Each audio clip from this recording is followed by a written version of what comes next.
tune into a specific time and place. Give us some other realities on this planet, Stuart, that have fascinated you in your investigations. Well, one of the things that I found most fascinating was the fact that there are infinite realities basically occupying the same physical location, but the calibration of the vibrations are different so that we don't perceive them.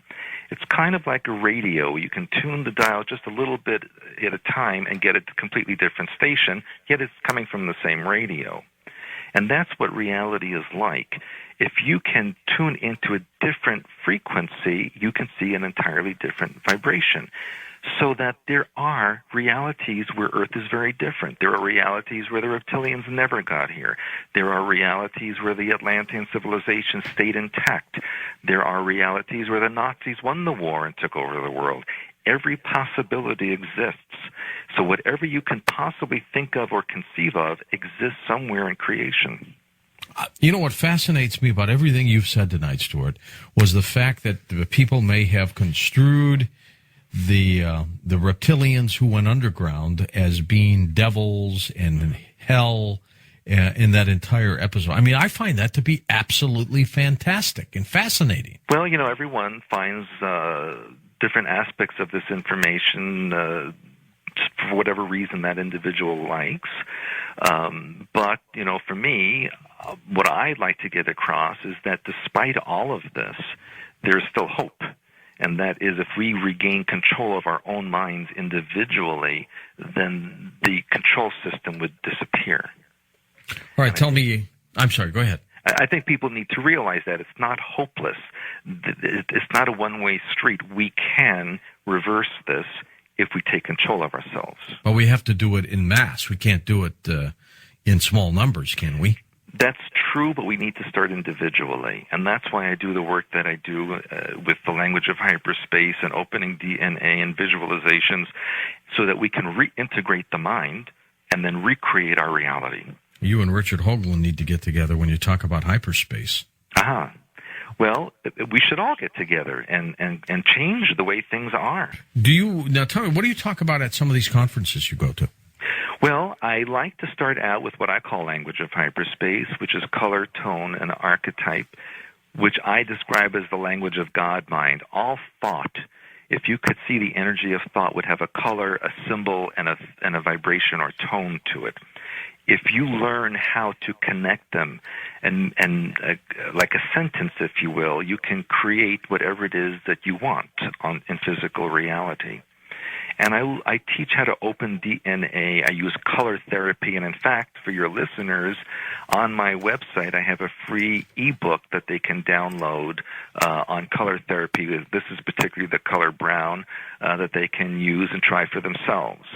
The mind really is everything. The brain is simply a tool that the mind uses, and we only use 10% or less of our brain capacity. So if we start to open a fraction of that other 90%, you can just imagine the abilities and functions that we could do. And we can change everything on this planet. And will you take emails through your website? Oh, yes, I get hundreds of emails per day. And, of course, my website is expansions.com.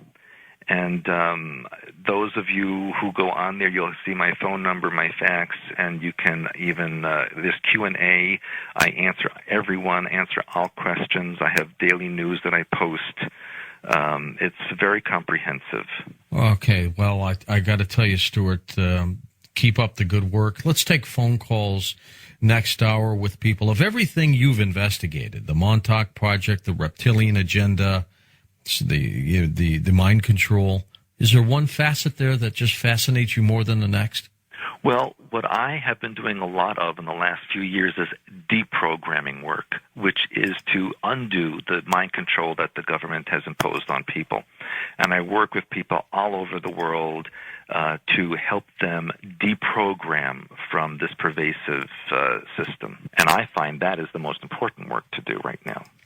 Well, that is fascinating. You can email me, George, at coasttocoastam.com. I'm getting lots of fast blasts about Stuart and some of the things that he is talking about tonight. So we'll do this, too. We'll open up the phone lines. We'll give you the opportunity to check in with us next as well. I'm George Norrie. We'll be back in a moment on Coast to Coast AM. And welcome back to Coast to Coast. I'm George Norrie. Stuart Swerdlow is our guest, and your phone calls as well. Is everybody under this mind control attack, Stuart? Are we all the potential targets?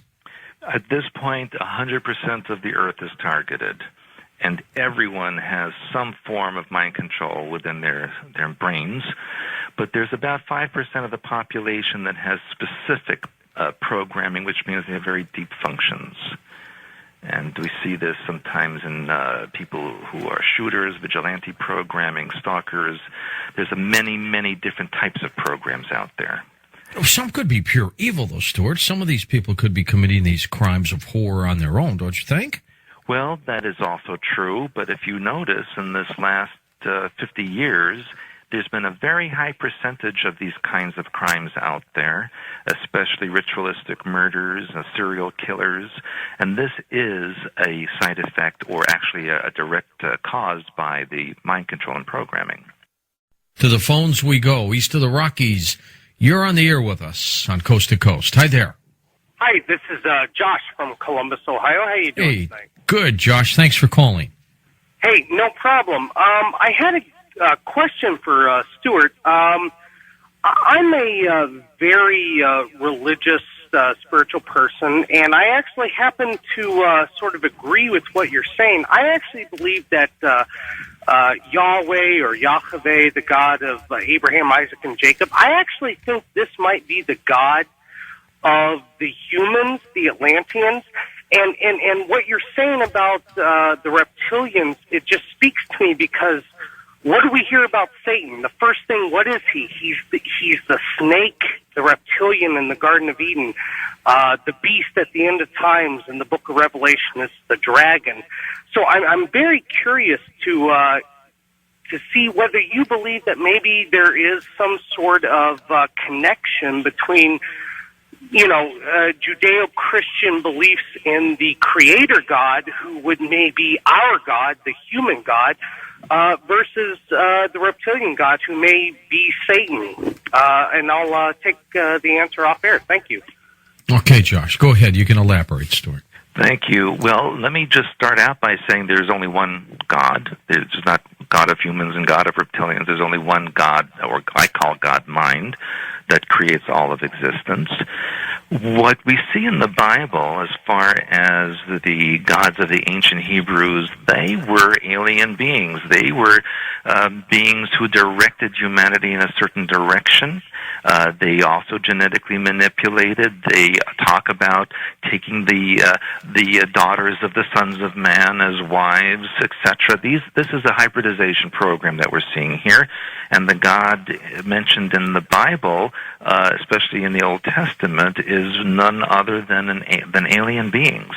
Even the story of leading the Hebrews out of Egypt across the desert, following the pillars of light. These are what we would call UFOs in present terms.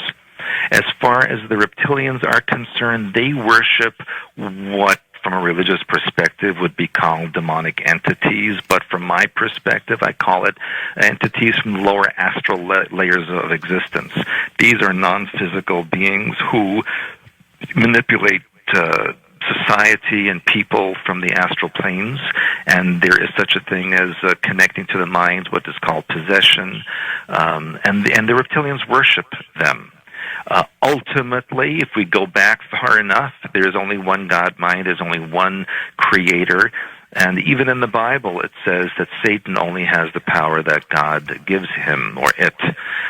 So I don't know if I've actually answered the question, but this is my perspective on the God situation. Off to our first-time caller line. Hello there, you're with us. Go ahead. Hi.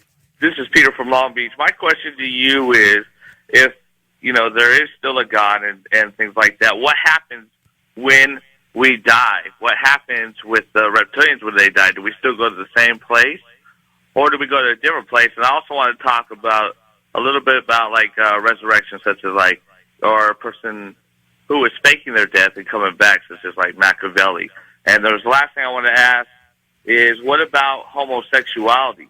How does that seem to exist into our being if we are basically hybrids? All right, well, let's take the first two, because that's a topic. The last topic is not what Coast to Coast is all about. I don't get into those kind of issues, Stuart. So if you'd address the first couple things that he so eloquently passed on. Go ahead. Okay, well, when a person passes on, what they initially